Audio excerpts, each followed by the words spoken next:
ভাবতে পারেন একজন মানুষ, এই দোয়াটা শিখে নেন, ইনশাআল্লাহ আপনার জীবনের সমস্ত সংকট কেটে যাবে ইনশাআল্লাহ। আমি নিজে ওই দোয়াটা বেশি বেশি করার চেষ্টা করি।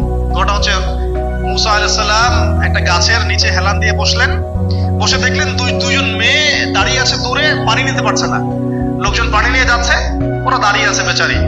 মুসা আলাইহিস সালাম গিয়ে বললেন, কি সমস্যা আপনাদের? এটা নিয়ে আপনারা আবার মেয়েদের সাথে কথা বলার চেষ্টা করেন না, ঠিক আছে? তো মাহারাম গায়না মাহারাম মেনে চলে। তারা বললো যে আমাদের বাবা অনেক বৃদ্ধ মানুষ, আমরা পানি নিতে পারি না যতক্ষণ না আমাদের কম পানি নিয়ে চলে যায়। মুসা আলাইহিস সালাম তবে একটু বললাম না, ফিজিক্যালি খুব স্ট্রং ছিলেন, থাকে না বডি বিল্ডার, সামনে গিয়ে কথা বলে সরো পানি নিতে দাও, তখন মানুষ একটু মূল্যায়ন করে না। তো মুসা আলাইহিস সালাম এভাবে পানি নিয়ে দিলেন এবং বাছুরদেরকে পানি পান করালেন, করিয়ে গাছের নিচে এসে বসে আছেন। বসে বসে তিনি দোয়া করছেন, এই যে দোয়াটা তিনি দোয়া করছেন, রব্বি, একটা নেক কাজ করলেন না, মানুষের উপকার করলেন, নেক কাজ করে এসে গাছের নিচে বসে দোয়া করছেন, আল্লাহ এখানে তো আমার খাবার পানি বাসস্থান কিছুই নাই, আমি কি করব?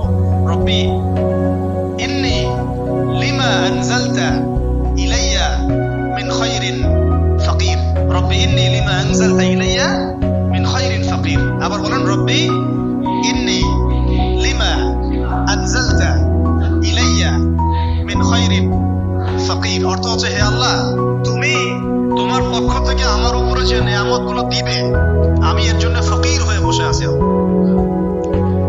অর্থ বুঝে পড়েন ভাই, নামাজ রোজা হজ জাকাত যাই করেন আল্লাহর ওয়াস্তে অর্থ বুঝে পড়েন। অর্থ বুঝে পড়লে আপনার ইবাদতের স্বাদ পাবেন, তৃপ্তি পাবেন, আল্লাহর সাথে কানেকশন হবে, আল্লাহর নূর পাবেন, মাআরিফত পাবেন, সত্য স্বপ্ন দেখবেন তখন ইনশাআল্লাহ, তখন সত্য স্বপ্ন দেখবেন ইনশাআল্লাহ। আল্লাহ পাক তৌফিক দান করেন।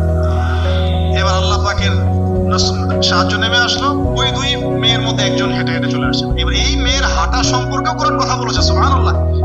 এই মেয়ে কিভাবে হেঁটে এসেছে এই হাঁটার বর্ণনাও কোরআন দিয়েছে। কোরআন বলেছে এই মেয়ে হেঁটে আসছে লাজুক পায়ে। এখন আপনি এই পুরো ওয়ার্ল্ডের মেয়েদের হাঁটা দেখেন, লজ্জা আছে? তাহলে মেয়েদের সাথে লজ্জার একটা গভীর সম্পর্ক আছে।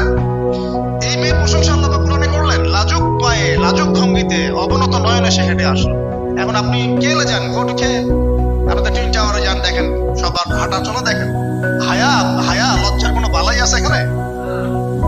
আমি গত লেকচারে বলেছিলাম যে আদম আলাইহিস সালাম এবং হাওয়া আলাইহিস সালাম, ইবলিস তাদের সাথে প্রথম যে আচরণ করেছে ওই ফল খাওয়ানোর পরে, সেটা কি? তাদের গা থেকে পোশাক খুলে পড়ে গেছে, মানে নগ্ন করে দিয়েছে আমাদের পিতামাতাকে, মহাবিশ্ব নগ্ন করে দিয়েছে কে? ইবলিস। এখন এই পৃথিবীতে আমরা যারা নগ্নতার চর্চা করছি, তার কার এজেন্ট আমরা বুঝতে বাকি আছে? আমার কথা কি বুঝতে পারছেন কিনা? এই কানেকশন মেলানোর চেষ্টা করো, ডটস গুলো মেলানোর চেষ্টা করো। সামনে যাই প্রিয় ভাই, এই মেয়ে এসে বলছে, আমার বাবা আপনাকে ডাকেন, আমার বাবা আপনাকে ডাকছেন। তিনি গেলেন, বাবা শুআয়ব। তখন এক বোন ইনডাইরেক্টলি বাবাকে বোঝাচ্ছে যে বিয়ে শাদী দিলে ভালো হয়। এক বোন বলছে যে আপনি তো তাকে পুরস্কৃত করতে চাচ্ছেন, তাহলে এরকম কবিও না, আমি একজন মানুষকে সবচেয়ে ভালোভাবে পুরস্কৃত করা যায় তার যথাযোগ্য প্রতিদান দেওয়ার মধ্য দিয়ে। তো মেয়ের ইশারা বাবা বুঝেছেন, তিনি নিজের এক মেয়ের সাথে মুসা আলাইহিস সালাম বিয়ে দিলেন, সুবহানাল্লাহ। তবে শর্ত দিলেন, দেনমোহর কি? মোহর তো নাই। মোহর কি? এবার মোহর হচ্ছে 8 বছর তোমাকে আমার ফার্মে কাজ করতে হবে। এটা আগেকার একটা স্টাইল ছিল, সুন্নাহ। এটা এখন নাই, যদিও আগে এরকম ছিল যে দেনমোহর দেওয়ার জন্য এই একটা পদ্ধতি ছিল। যেমন ইয়াকুব আলাইহিস সালামের ক্ষেত্রেও এরকম 7 বছরের কথা আসছে, তিনি 7 বছর তার শ্বশুরের ফার্মে কাজ করেছেন। এটা নতুন ছিল না ওই সময়, এটা কমন ছিল। এখন যেমন আমাদের দেশে কমন 10 লাখ টাকা মোহর হবে, 10,000 টাকা দিব, বাকিটা সব বাকি, তাই না?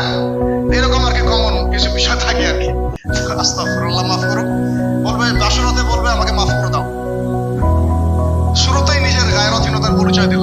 আবার এদিকে শ্বশুরের কাছে মাশাআল্লাহ মোটা অঙ্কের ডোনেশন নিতে চাচ্ছে, যৌতুক। বিয়ে আমাদের ওখানে মাশাআল্লাহ মানে কেনা বেচা, মেয়ে বিক্রি করতেছে আর ছেলে কিনতেছে। এবার 8 বছর পূর্ণ করা হলো, তিনি আরো 2 বছর 10 বছর পূর্ণ করলেন।